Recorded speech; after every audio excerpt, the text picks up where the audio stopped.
Hey guys, what's going on? Welcome back to another edition of the Between the Numbers podcast. We've just finished week 8. We've got some huge games to talk to you about. The Browns almost won. Some trades that were huge trade, which I think is we both kind of think it's really funny, but then also really sad at the same time. Andre Johnson has retired. From the I think he's at the Colts right now. No, Oh, is he is the it the Titans right now? Titans? Yeah, he's at the Titans right now. So he's retired. Probably shows how well his career is going. And we're like, I don't even know where he's at right now. Anyway, we got the games that we're going to talk about. I was down in London watching that. Watching the Redskins and Bengals game, and obviously I'll be talking about that one this week. But one of the things I want to talk about to start off with is like everyone in America seems so annoyed that it's a tie. Like everyone just seems Yeah, so like outraged at how the they thing. they I seem was outraged that ties even like they don't exist anymore in baseball, basketball, and hockey, mm, but they still exist in football, and I everyone seems know. outraged that they exist. Like, It's just that there can't. There's not really like a penalty shot for like. There's not like yeah, a penalty for football unless you went for like okay, just line the kickers up as a like 35. If you make the kick, you go back 5 yards until someone misses or something. yeah, I don't know, but I had one cool idea.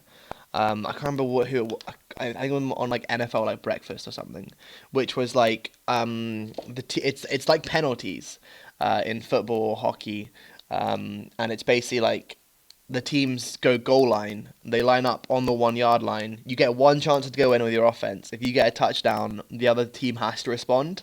okay, And I was thinking that could be really cool. yeah. There Um, was another idea that Russell Wilson had that seems like a terrible idea.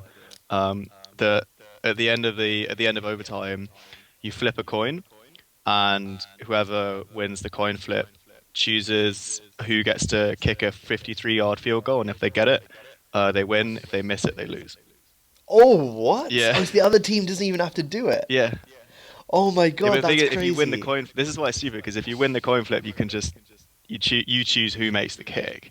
Yeah. But it's really stupid because it just puts so much pressure. It puts so much pressure on one that you're relying on winning a coin flip and relying on the other team missing. It feels like a stupid idea. Yeah, it's like yeah, you're not it's not your team that it's not like your capabilities Yeah. is going through. It's like someone else's mistake, but which is why I actually really like the idea of like going goal line at the 1 yard line and just going and being like, here you go. Like Yeah. if you guys go in, I just think that would be exciting to watch.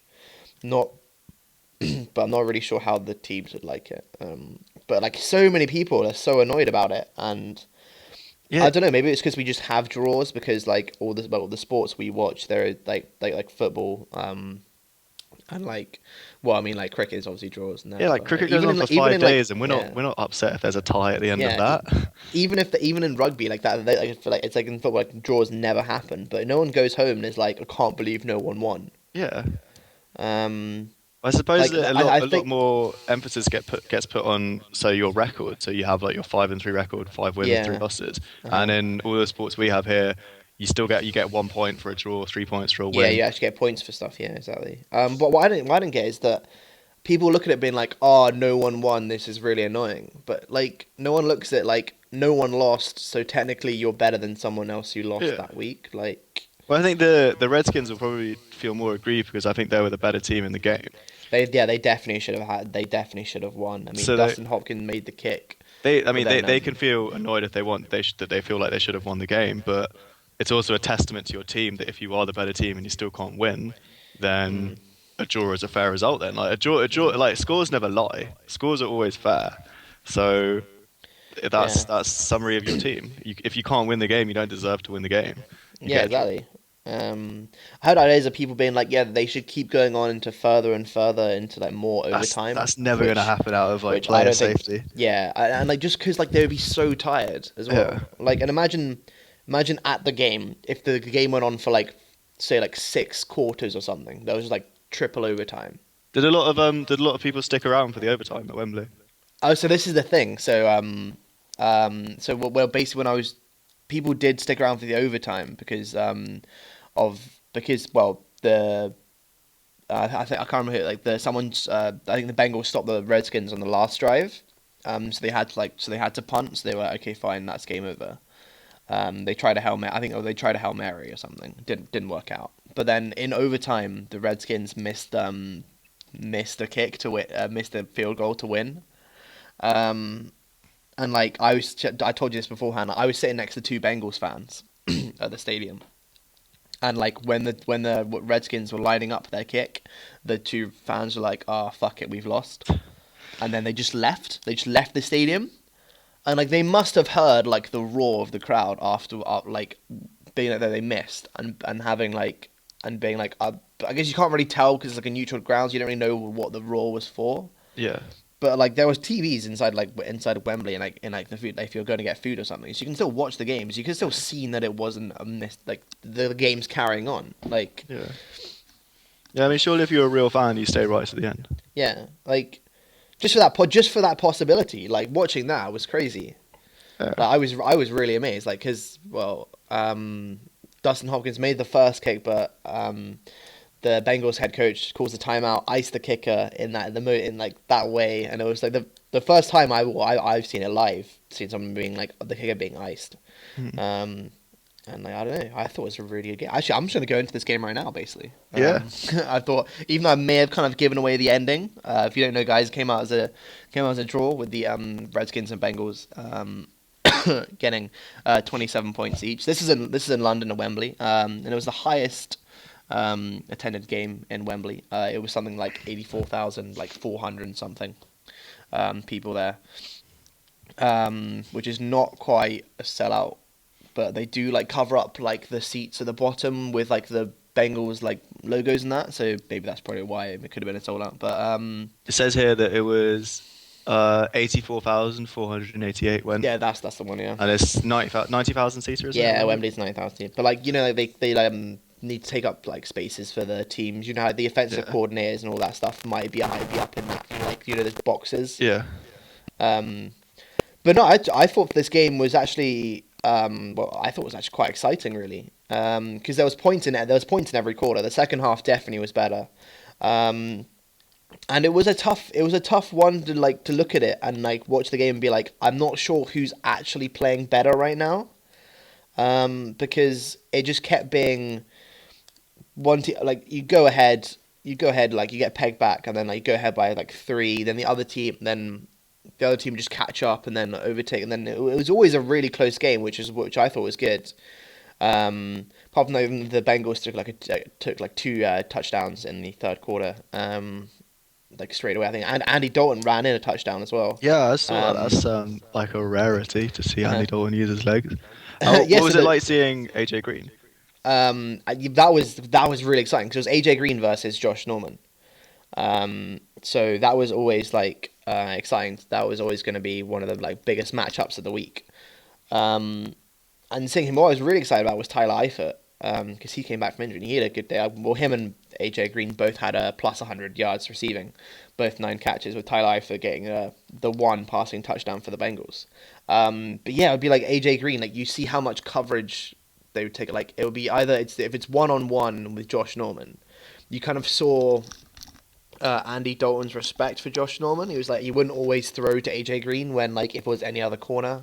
Yeah. He might. Like there was one point where Josh Norman went out for like 2 plays, and like Andy Dalton saw that happening and then just targeted AJ Green, got like back to back like 20 plus yards, which like then like went in for a touchdown at the end. So it was really important that they came off. So I thought it was like a really exciting game. There were so many flags though. Like, have you guys heard the Josh Norman rant in the, in the press who was conference? 88? Yeah, like so many flags and like that, and I don't know, like especially for like for a fan base in like the UK, if like the people are going to the game for their first time or something, they don't really explain them with the penalties very well. Yeah. But no, it was actually because like you got like the passing offense of the Redskins.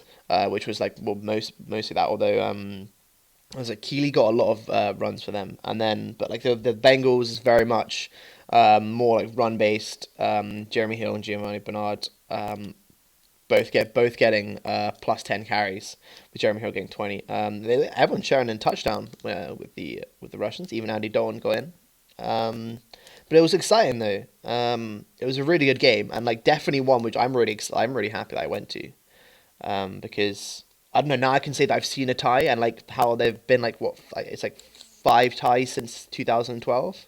Yeah. So I think that's really cool that I saw that. It's also the first time since the 70s that there's been back-to-back ties. That's pretty crazy. 2 separate weeks. I mean, it's the first tie that I remember for a bit. There was one, not last season, the season before last, which the Bengals were involved in as well. Yeah, I remember. Yeah, I remember definitely. I remember the Panthers drew to the Bears a couple years back as well. I remember that one, but other than that, I of course the one like in the previous week with the Seahawks and Cardinals. But other than that, I literally can't remember anything. Yeah. But no, a really good game. Kirk Cousins threw for a monster 458 yards today. So I'm really impressed with him, like in his game management. Although he did throw an interception, but it was a good game, like a good advertisement for the game, and especially like over in the UK. There's so many Redskins fans though. It wasn't a Bengals home game at all. Okay. There were so many Redskins fans. People just it seemed like they just flown over from the States for it. I mean, they're quite an internationally followed team as well, because I mean, NFC East teams, Yeah. all of them have got a huge international following. So And again, I guess like there are people from Washington who live in London, but people from Cincinnati who live in London, I doubt there's as many. Yeah. But yeah, it was a really good game to see. I'm actually really excited. I saw it. Like, I got to see all the stars. Got to see Josh Norman, AJ Green, Ty Eifert, Andy Dalton was good fun. Kirk Cousins, Jordan Reed had a couple of big plays. Yeah. I think it was the most exciting. I watched it on Game Pass last night, and I thought out of all of the London games, it was the most like exciting. Out of this year. Yeah, I thought it was the most watchable game. Like the game that we went to, the Jags Colts game, like it had an exciting finish, and there was like a lot going on. But in terms of like quality, Yeah. it wasn't that high. And I mean, Also. the Rams Giants game, again, like a really interesting finish, but it was quite a slow game. And I thought this game was like more interesting to watch. There's a lot more drama. Yeah, And, like, definitely. I mean, these were two playoff teams last year, so Yeah. obviously, like we're saying, like the premier, the cream of the crop right here. So, both teams won their respective divisions, so it's all good to see. And yeah, I can say that I've seen like AJ Green, Tyler Eifert, Deshaun Jackson, Pierre Garçon. I've seen them all make plays and everything, which is always pretty cool. And then, obviously all the defense ones, like Vontez Burfict got booed when he was out of the game, like with an injury. I think people were booing. I think that was just the Redskins fans, but you know, maybe there's a couple of Steelers fans in there. Yeah. All right. Shall I move on? Yeah, to move my on to game? one of your games. Tell us Yeah, what I'm you've gonna got. do. I've never done a Monday Night Football game yet, but I'm gonna do a Monday Night Football game. It wasn't like the most exciting of games. It was just a really interesting result. The Chicago Bears against, the Minnesota Vikings at the Chicago Bears. It was a loss to the Minnesota Vikings. Their second loss in a row after going 5-0. They've now lost 2 on the bounce. And the Bears, who have probably been one of the worst teams in the NFC, along with the 49ers, won the game. And I mean, Jay Cutler had a good game. He had 252 yards for 1 TD. The guy who I most enjoyed watching it when I watched the replay of this game was Jordan Howard, the running back for the Bears, who's they've kind of restricted him quite a lot this season. But they unleashed him on Monday Night Football in prime time.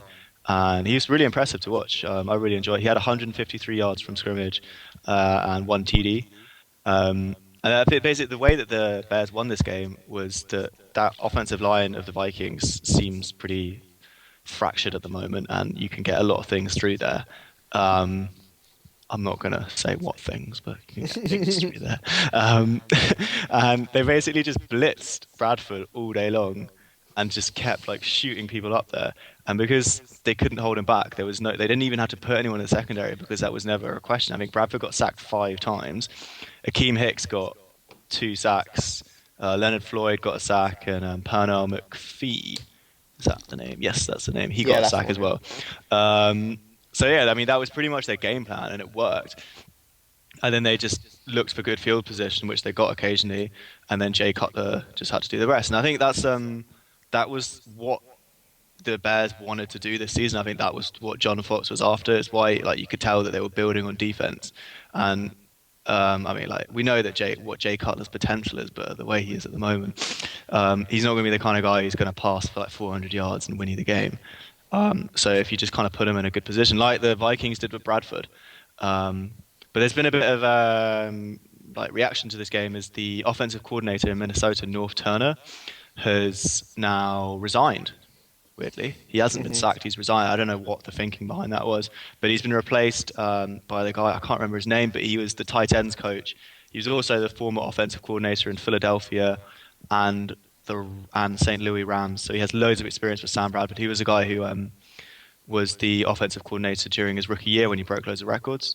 So there might be some thinking behind that they want to get someone close to Bradford who knows him well and knows his play, knows his game plan. But Yeah, I that mean, could be the reasoning. Yeah, definitely. yeah, and I think the Vikings, I think they're starting to panic a bit now, especially on this offensive line front. That they really need to sort it out, else teams like there's a blueprint to beat them now, which is just blitz the hell out of them, and you'll get there eventually. And you're not going to score a lot of points against this Vikings team because this is still a good defense. But if they can't sort this offensive line out, they're going to slide quickly. Yeah, I mean, I definitely think for the Vikings, it's definitely like coming right back down onto like back into reality. Really, like it was kind of a bit of a dream start for them, going with like even without Adrian Peterson and Teddy Bridgewater. But I mean, Bradford came in. He's like shown like promise, and it's just been a game where well, this game was just like such a any game this week I would have thought would be a lock. Would be apart from the Browns, even though they almost won. But this game definitely I thought because the Vikings were out in front. They're 5-1 in the in the NFC. They're leading the NFC then, and well, it just crumbled, and it was just one of the games that I didn't expect, and even like throwing the touchdown at the end, sorry, getting that touchdown at the end, was just a like consolidation because like a consolation, sorry, because it just like the Vikings offense just wasn't as flowing as well as I think I thought it'd been, and that you can't leave it all up to the defense. I think.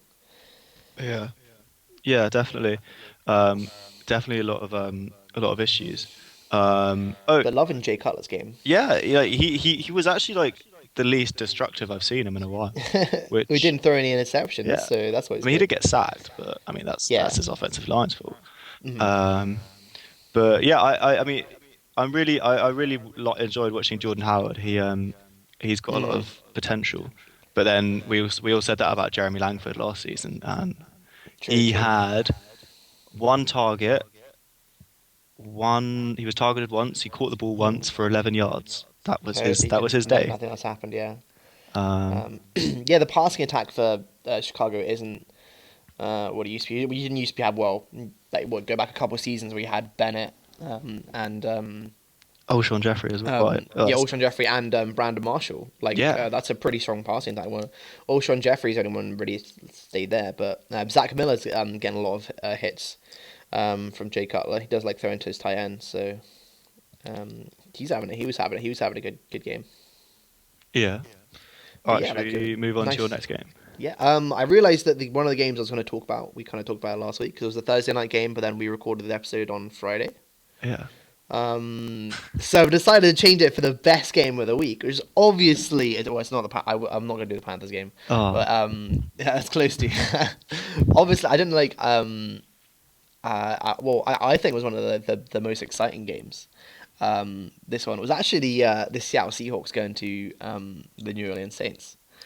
Because this was just like it's kind of like really classic Seahawks where they start off good, they falter. Everyone's like, are they gonna do it? I don't know. Then I think they're out of this year, and then they'll go ahead and win like the next like 10 games, yeah. and they won't lose until they get knocked out in the playoffs.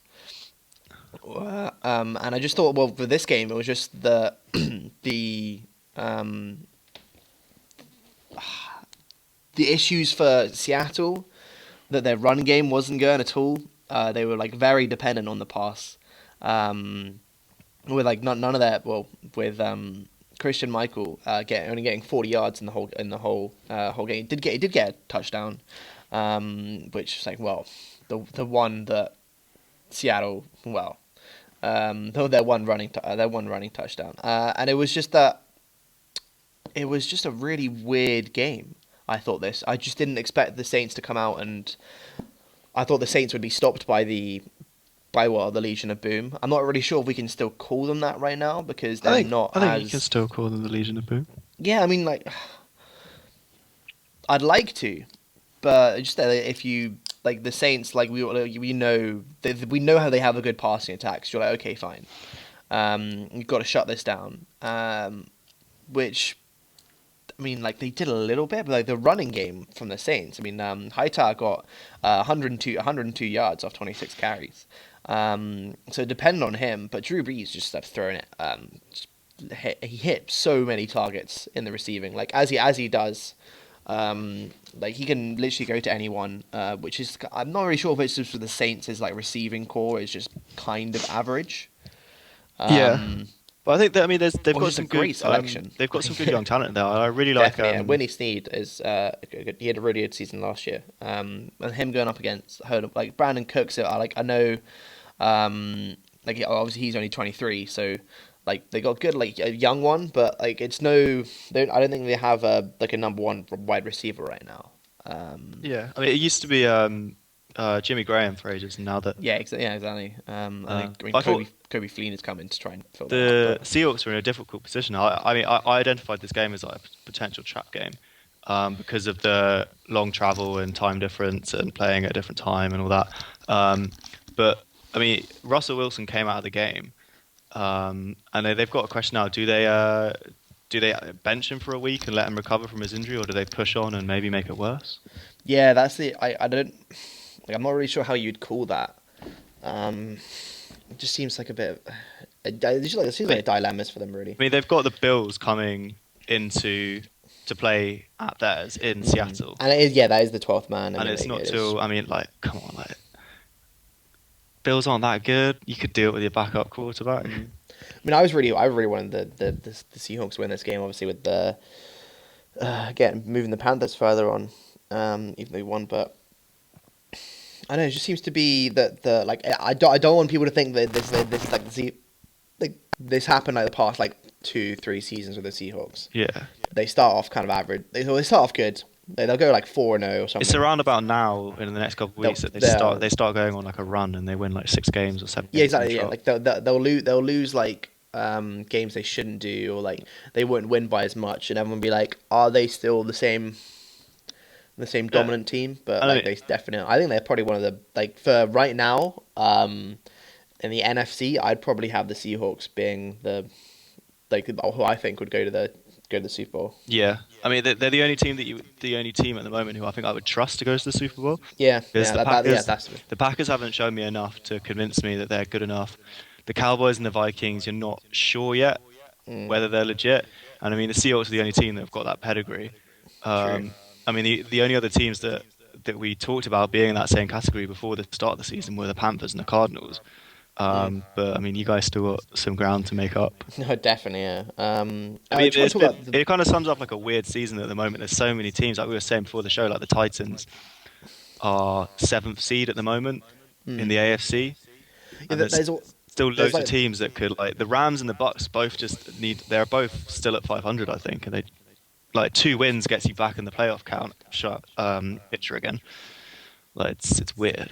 Actually, one other thing I want to talk about in that game is, do you see the it was Earl Thomas picks off and goes for a pick 6, and then he comes back and like hugs the referee, and then the referee calls that for like unsportsmanlike conduct. Because he touched one of the referees for like, he like hugged him for like good like couple seconds. After he'd scored his touchdown, the referee throws a flag on him. Yeah, I thought that was really weird. Like, it says the referee just not like human contact or hugging, and he just felt really... I get that you can't touch the refs. Yeah. But, like, you can't hug them. Like, I don't know. I think the celebration flags are really ridiculous. Mike Florio, who does Pro Football Talk on NBC, I thought he had a really good idea, which is basically it's getting to the point where at least once a week some player's getting fined £10,000 for over excessive celebration. It's usually Antonio Brown, and he said that instead of said just get rid of all the flags on the penalty on celebration, and every week have like the best 5 celebrations, and then all the fans get to vote on it on the NFL website, which is the best celebration of the week. The player that wins, he gets to choose a charity where the £10,000 goes to, that they would usually fine the player for. That's pretty good. Oh, that's a better idea than constantly fining players. For Yeah, I mean, like, it's not. Yeah, it's not like, well, like, it's going to charity, so obviously it's way better. But like, Yeah. you know. Anyway, do you want to move on to one of the games you got? Yeah, I'm going to talk about the Tampa Bay, or the Oakland Raiders at the Tampa Bay Buccaneers. It's really weird with the like stuff I use to get all my stats. It always has the teams like flipped around, so I always think it's the Bucks at the Raiders, but it's actually the Raiders at the Bucks. But yeah, that's just a small insight into my research. You love it. Yeah, this was a really cool game to watch. It was Derek Carr showing more of his potential. He had 513 yards, 4 touchdowns, and a pass rating of 117.4. I think he's firmly put himself in the top seat as the best quarterback at the moment, coming out of that draft class of Blake Bortles. Forget that Johnny Manziel, Teddy Bridgewater. Like, I think the questions are going to start coming up now. Like, all of these guys. So yeah, who were picked ahead of him. Why are they so bad and why is he so good? But I think it just comes down to good coaching. And I think Derek Carr benefited from the fact that he spent a lot longer at college than all the other players. He's slightly older than all those other quarterbacks. He spent the full 4 years playing at college, so he was slightly more experienced coming out of college. But that's just a side note. But no, he played really well. Typical for the Raiders again. The defense that was meant to be the good part of their team this year still isn't playing well, and they're leaking a lot of points. But if you've got a guy who can throw for 500 yards, you've got two receivers in Amari Cooper and Michael Crabtree who can get over 100 yards, then, I mean, you're looking all right. I mean, you were saying before the game, I mean, how legit this Raiders team is, that they haven't beaten a team over 500 yet or something. They've got a big test coming up for Sunday Night Football, playing against the Broncos, and we'll kind of see how good this Raiders team actually is. But they've currently got their best ever record. One of their best starts in a while. The first time they've won 5 away games since like the 70s or something. So there's reasons to be optimistic in Oakland, and I think they have the potential to still be a top seed in the AFC. I mean, it's not that. I mean, apart from the Patriots. It's pretty much just the best of the rest at the moment. Yeah. And I think if they beat the Broncos, if they beat the Broncos at Sunday Night Football, I think it pretty much guarantees that the Patriots will probably go to the Super Bowl. And it shows how big the gap is between the Patriots and the AFC at the moment. Like, yeah, it's really weird with how everyone picked the Steelers as such like a huge. Just because their offense. Yeah. I'm going to see that. I'm still waiting on the Steelers to become good in the last part of the season where their offense really explodes. Yeah. I mean, who knows? The second half of the season could prove to be really weird, and 5 or 6 teams could just go on 10-game winning streaks, and then suddenly the Patriots. But I mean, the Patriots have always been there was a stat that I think Tom Brady has only lost 1 game in the month of October in the last 10 years or something. That's pretty crazy. So they always go out fast, and I think all the other teams are just starting slowly this year for some reason. But there is a lot of good teams playing other good teams at the moment. There's been a lot of cancelling out that we didn't account for. Yeah, sure. I mean, the Cowboys aren't. I mean, they're only 1 game off the Patriots record. It's just because they had their bye week earlier than the Patriots. You haven't had it yet. I mean, there's definitely teams in there who in the AFC. I totally agree with you there. With the it's been a slow start for the rest, which is kind of, I think, given teams like the Raiders and the Titans this opportunity because everyone for the Raiders before the season, everyone's saying that they're a good team. They're a young team they're going to be good in the next few years. I don't think anyone expect them to be like this good right now, but yeah, like definitely, I just want to bring to the fact that Derek Carr hasn't hasn't really won games this season against winning teams, and yeah, like it's like a slightly I'm not saying the schedule is like difficult. I mean, But it's like an easy schedule, but I mean, the NFC the NFC division he's playing is the NFC South. So obviously you would have thought before the season it was just the Panthers, but like right now it's just any of the other teams that the Panthers we're pretty average right now. yeah. Only the Falcons who are really contend with. Yeah, but I mean, yeah, I understand that. Okay, they haven't had the hardest of games yet, but I mean, at least they're winning the games. There's other teams in the Yeah, NFL that aren't it's winning true, those yeah. games. Yeah, it's just the fact like with the game against the Bucks, like he threw for like 500 and it was like Yeah. 13 yards, but like he had to go into overtime to win the game, Yeah. which I think is pretty crazy. Should we skip over and go straight to our predictions? Yeah, I think that's a pretty good idea. Just realised that we've been talking for ages. Yeah, I know. I realized for a while about that London game. Yeah. Right. So moving on to where are we in week? This is week 9. So this is the games Yeah. that are coming on this And week. I'm ready into week 9. I know. So there are 6 teams that have a bye week this week. So we won't be hearing from the Cardinals, the Bears, the Bengals, the Texans, the Patriots, or the Redskins. So I mean, maybe the Browns might win this week. I don't know. The Browns have put a pretty tough game. So I'm going to say, but we start off with a NFC South divisional matchup, which is the Falcons who travel to Tampa Bay to take on the Bucks. Now, for this game, I really think that it's Tampa Bay at home, and then like Tampa Bay are the team who play well at home, and they split. I always feel like they split with the divisional teams here. So I'm gonna pick the Bucks in this game, even though the Falcons have come off some very promising wins. I'm still not sold by them because they always falter points in the season, and I do like the Buccaneers. So I'm gonna pick the Bucks in this game.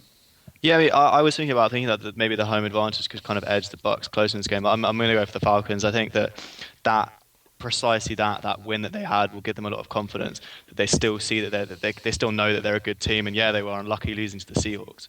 And I think they're going to get right back on the horse and start picking up another win. I can understand you would pick the Falcons because the Falcons losing is in your favour. Yeah, it's I literally just clicked like on this like prediction site I'm on, which is like if the Falcons win this game, they're gonna go to 6-3. The Bucks go to 3-5.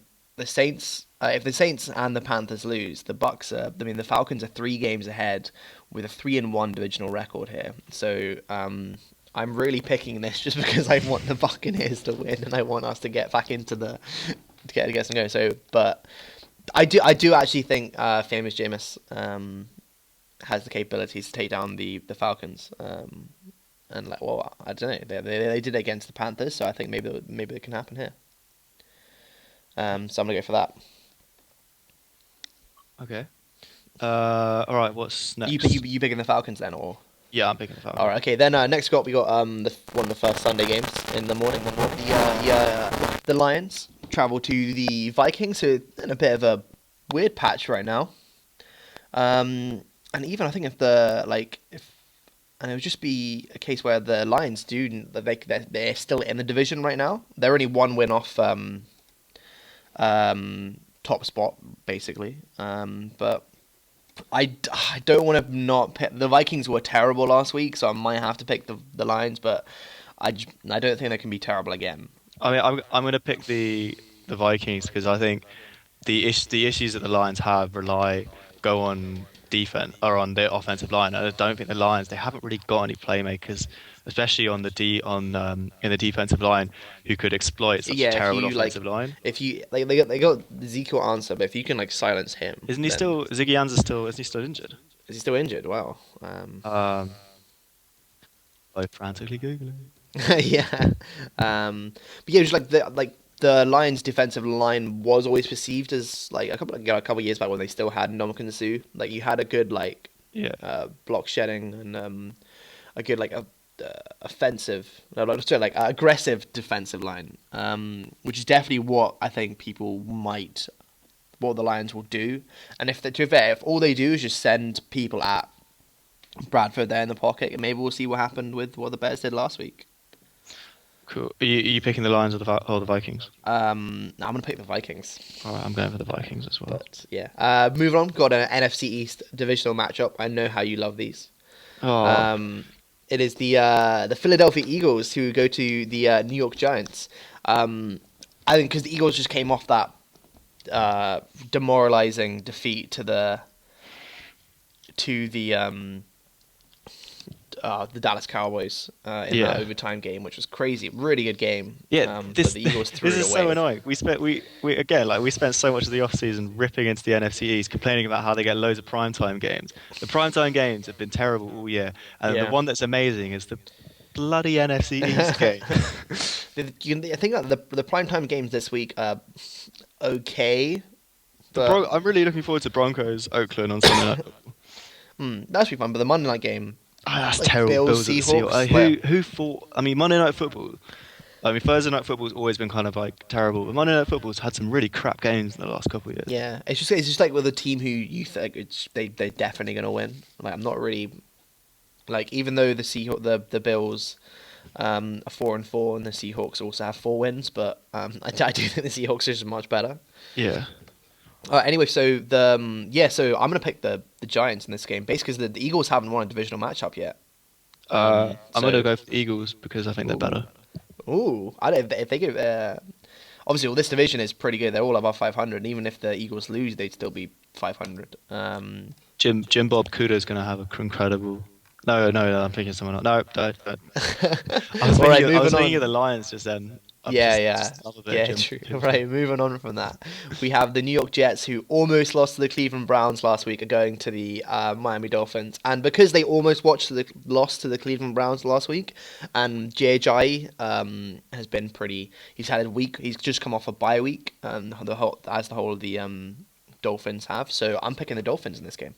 I'm going to agree with you on that one. I think the Jets, they were lucky to beat the Browns.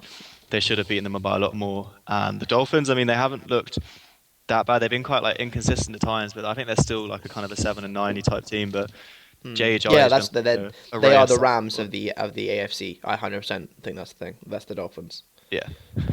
Right, moving on. Both picking the Dolphins that game. We've got the Jaguars who travel to Kansas City, take on the Chiefs. The Jags are one of those teams at the start of the year where everyone hyped up. You're like, oh, they could be really good. They've got a nice young team, good young quarterback, but it's just not going well for them right now. And the Chiefs are on a bit of a roll. Obviously, trying to compete in that AFC West, maybe going a little bit under the radar because they're a game behind. But I've got the Chiefs in this one. I'm actually going to go for the Jags just because you know what they've had quite a long time off. They've been off since Thursday. They've sacked their offensive coordinator. Maybe they kind of get their house in order, get a big win. And if they don't win, I'm writing them off for the rest of the season. Because I mean, with how bad like all the teams have been this year in terms of records, you can still all you need is a couple wins and you're back in. But I think if they lose to the Chiefs badly, I think I will stick a fork in the Jags. You know, like, all right, fair. Right. The next game is probably the easiest one to call this week. You have the Dallas Cowboys going on to the Cleveland Browns, and well, it's a 6-1 team going to a 0-8 team. There's only one winner here. Yeah, Well, the Cowboys win. Right, Steelers or Ravens. Oh, I love this game. This is always a really good matchup to see because the Ravens always bring it whenever they play the Steelers. Joe Flacco always plays really well when he plays against them. I'm not really sure the Steelers got their quarterback situation sorted. Is Big Ben back in for them? They still haven't said anything. This is what I was about to say. If Big Ben starts this game, I'm going for the Steelers, and if he doesn't, I think the Ravens do everything they can to exploit it and win. Yeah, I'm gonna go. Like I from what I understand it right now, he's not in the game. Yeah. So I'm gonna pick the Ravens, and I'll go with you as well. Alright. If Big Ben comes back in. Alright. No, actually no, just screw it. I'll pick the Ravens in no matter what. All right, cool. All right. We got the Saints playing at the 49ers. So the Saints coming up. The 49ers still on one win. Yeah, so the Saints. This could be the game that the Saints lose though, because like the 49ers are definitely a team that the Saints could lose to. Yeah, I mean this Like, is I mean the Saints have got the exact same issue that the Seahawks had um, last week. That they're going all the way over to the East Coast. I mean back to the West Coast to yeah, play this game. Playing in like a different time zone again, playing at a different time. But I actually think the Saints will win. I think that the 49ers defense is so bad, and they have nothing on offense. mm, Um, and they seem really dull. And I think the Saints they'll find a way. I think Drew Brees is like on a hot streak at the moment. He's on his like hot streak where he has like 3 or 4 incredible games throughout the season. I think it will continue on for one more game. yeah. I mean, I agree. I think the Saints, the Saints got the 49ers pretty. It's pretty much. Um, well, I think the Saints got that right. Also, another NFC South team is traveling over to California. The Panthers are going on to the Rams. Um, the Rams have been kind of, I don't know, they've been like slipping under the radar a little bit. We haven't really talked about them on the podcast that much. Yeah, Um, they've kind of it's- lost their spice to them. Everyone was excited because they were in LA at the start of the season and they yeah, had and Jared they Goff. they had like that kick at the start, and then when they beat the Seahawks. But I don't know if you're watching how the Panthers played last week, and well, like and like there was interviews with like some of the players, like there was one defensive lineman they got in, sorry, the offensive lineman. They were confident. They're confident, but like it is like the Rams defense with. I mean, it's a tough game. You can play up against Aaron Donald for the entire game. Yeah. That's going to be a huge issue for the Panthers' offensive line, which isn't that great, I don't think. But hopefully it'll be him going against Ryan Khalil. He can double team them with like the guards and whatever, and hopefully I can. But I've got the Panthers in this game. I'm But going to pick the Rams just to annoy you. okay, fair enough. I mean, like I wouldn't be surprised if we lose, but I'm just hoping. Hope is all you have. Yeah. No, I think even though it's a different time zone, we're going across the other side of the states. Panthers got that one, yeah. I think so. I'm pretty sure. Right. What would have been a good game, like maybe like 3 years ago, potential Super Bowl bout. Colts at Packers. Oh, this is a terrible game. This could, yeah, exactly. Like 3 years ago, this would have been a great game. I mean, the one thing that could make this a good game is the Packers defense isn't up to scratch this season. So maybe they kind of let Andrew Luck rip and just he throws for like 400 yards or something, and it's a really close game. That's like a shootout where teams just going up and down the field. That could make it interesting. Yeah, I mean, that literally could be the only thing way. But, I mean, I think I'm going to pick the Packers in this one just because they're home field and Aaron Rodgers did have a really good game last week. Yeah. But just didn't come off with the win. But, yeah, I don't think the Colts are floundering this year. Yeah, I'm going to stick with the Packers as well. Right, moving on to the last afternoon game. We have the 4-4 in the playoff hunt Tennessee Titans taking on the 3-5 San Diego Chargers, and this is definitely a game that the Titans would lose, and everyone's like kind of thinking about how they could be. The Titans are potentially going to maybe challenge for the AFC South, but for me right now, I don't think it's happening. I'm gonna pick the Chargers. I'm going to stick with the Titans. You know, I'm going to jump on this bandwagon for a week. I want the Titans to win, kind of, but I just think it's going to be the Chargers. Yeah. Mostly to spice up that AFC South, because other than that, the Texans might just go away with it, even though they're really quite average. Right, the Sunday night football game. We have the Denver Broncos taking on the Oakland Raiders in an AFC West matchup, and this is a good game. This is 6-2 teams. They're both 1-1 in the division. This decides who is going to be the AFC, the number 1 seed in the AFC. Oh, sorry, the number 2 seed. Sorry. Sorry. Actually, if either of them go number 1, no, they definitely don't go number 1 for it. Yeah. So yeah, in this game, just even though it's in Oakland and Derek Carr had that huge week last week, it's just. They had 23 penalties? That was a record ever. I've got to pick the Broncos in this one.